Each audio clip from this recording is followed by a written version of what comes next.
Assalamualaikum warahmatullahi wabarakatuh. We meet again with me, Miss Alfie, in Alfie's course. Okay, today's lesson we're gonna talk about recount text. Actually, there are some kinds of recount text. One of them is biography. Okay, let's start our lesson today. Before we start our material today, I have written for you the outline of biography text, what we are gonna talk about today. The first one, we're gonna talk about definition of recount text. The second one, purpose. The third, language feature. The fourth, example. The last is about the generic structure of the recount text. Okay, let's take a look for the first one. We're gonna talk about definition of biography. According to Oxford Dictionary, a biography text is an account of someone's life written by someone else. Artinya apa? Berdasarkan dari Oxford ini, bahwa biografi itu merupakan kisah hidup seseorang yang ditulis oleh orang lain. Nah, ini ya, cerita hidup seseorang yang ditulis oleh orang lain. The second one, according to Cambridge Dictionary, biography is the story of the life of a person written by someone else, or the area of literature relating to books that describe such stories.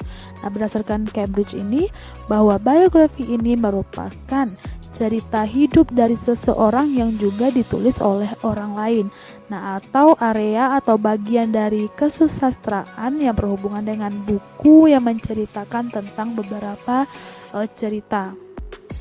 Nah, we can conclude from is biography text is text tell about stories person who write by another person. Nah, jadi kita bisa konklusikan atau kita berikan kesimpulan dari definisi biografi itu sendiri adalah teks yang menceritakan tentang kehidupan seseorang yang juga ditulis oleh orang lain.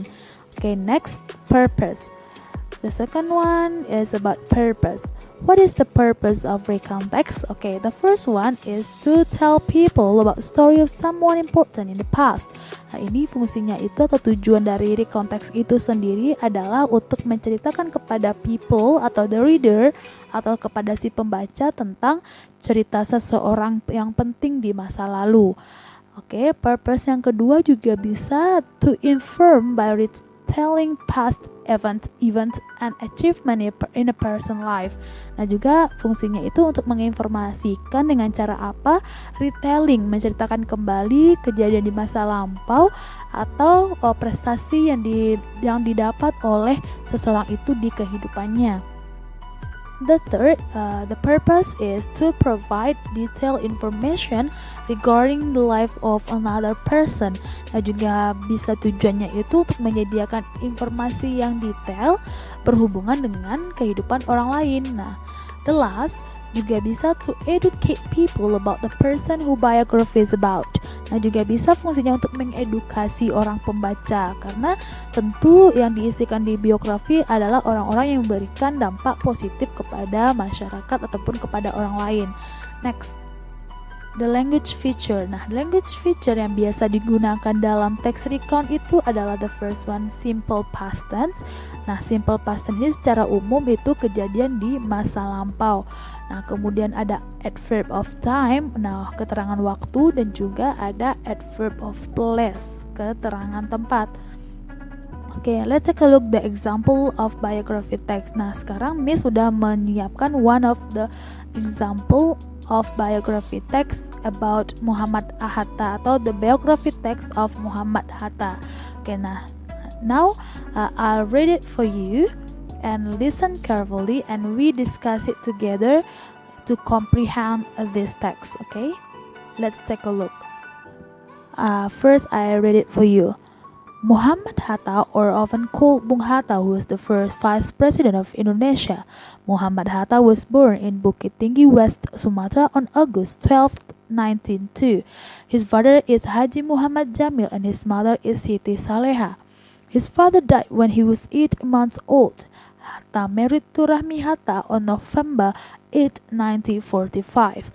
The couple had 3 children named Mutia Farida Hatta, Gumala Rabia Hatta, and Halidah Nuria Hatta. Oke, nah mari kita pahami. Di sini dia mengatakan bahwa dari teks ini biografi tentang Muhammad Hatta. Tentu kalian tahu ya siapa itu Muhammad Hatta. Ya benar, ini adalah wakil presiden kita di kala kepresidenan Soekarno. Nah, mari kita lihat. Muhammad Hatta atau juga yang sering disebut dengan apa? Ya, Bung Hatta adalah first vice president. Nah, ini merupakan wakil presiden yang first, yang pertama di Indonesia. Kemudian Muhammad Hatta was born in Bukit Tinggi. Kemudian Muhammad Hatta ini lahir di Bukit Tinggi di Sumatera Barat. Tentu yang bagian siswa Miss yang berasal dari Sumatera Barat tentu tahu ya di mana Bukit Tinggi. Nah, dia itu juga lah lahirnya di Muhammad Hatta ini di Bukit Tinggi di Sumatera Barat pada tanggal 12 Agustus tahun 1902. Nah, kemudian his father, ayahnya itu bernama Haji Muhammad Jamil dan ibunya bernama Ibu Siti Soleha. Kemudian his father died. Nah, ayahnya ini meninggal ketika dia berumur 8 months old. Nah, berapa? 8 bulan. Kemudian Hatta married to Rahmi Hatta. Nah, jadi istrinya Muhammad Hatta itulah Ibu Rahmi Hatta pada tahun 45 pada bulan November ya. Nah, kemudian mereka dikaruniai 3 anak, 3 children yang bernama Mutia Farida Hatta dan Gemala dan Halida Nuria Hatta. Oke, next. Nah, kita lihat cerita selanjutnya apa. Oke. Hatta started his education at a private school named Sekolah Melayu. Then he went to ELS, European Language School. He continued his school to Mulomir Utigebrit later on the Regis. Hatta began to show his interest in politics and national movement since he was 16 years old. He joined Young Sumatranian Bond and he was chosen as the treasurer. Nah, oke, kita lanjut. Kalau dari lihat gambarnya tentu kalian pasti mengingatnya ini adalah berdasarkan pendidikan Muhammad Hatta. Berarti dari gambar ini kalian sudah bisa melihat bahwa yang diceritakan ini berhubungan dengan pendidikan beliau. Nah, di sini kita lihat Muhammad Hatta ini memulai pendidikannya di sekolah private atau sekolah Melayu. Kemudian dia masuk ke dalam kelas bahasa Eropa. Nah, kemudian dia juga melanjutkan di sekolah Mulo. Nah, ini bahasanya bahasa Belanda ya. Nah, kemudian juga Hatta memulai memperlihatkan ketertarikannya di bidang politik dan juga pergerakan nasional semenjak dia berumur 16. Nah, sejak dia berumur 16 tahun. Dan dia juga mengikuti perhimpunan Chong Sumatrana dan dia juga dipilih sebagai treasurer. Treasurer ini adalah bendaharawannya. Oke, next. Nah, masih berhubungan dengan apakah ini? Yes, ini is still about his education. Nah, ini karena di sini juga ada gambar sekolah ya. Nah, di tempat Muhammad Hatta sekolahmu. In 1919, Hatta went to Hoggery Burger School or HBS in Batavia, Jakarta. He finished his study with distinction in 1921 and he was allowed to continue his study to Rotterdam School of Commerce in Netherlands. He took economics as his major and he continued to pursue his doctorate degree, but he did not finish his thesis because politics had taken over his life. Nah, pada tahun 1919, Hatta itu juga melanjutkan sekolahnya ke HBS di Jakarta.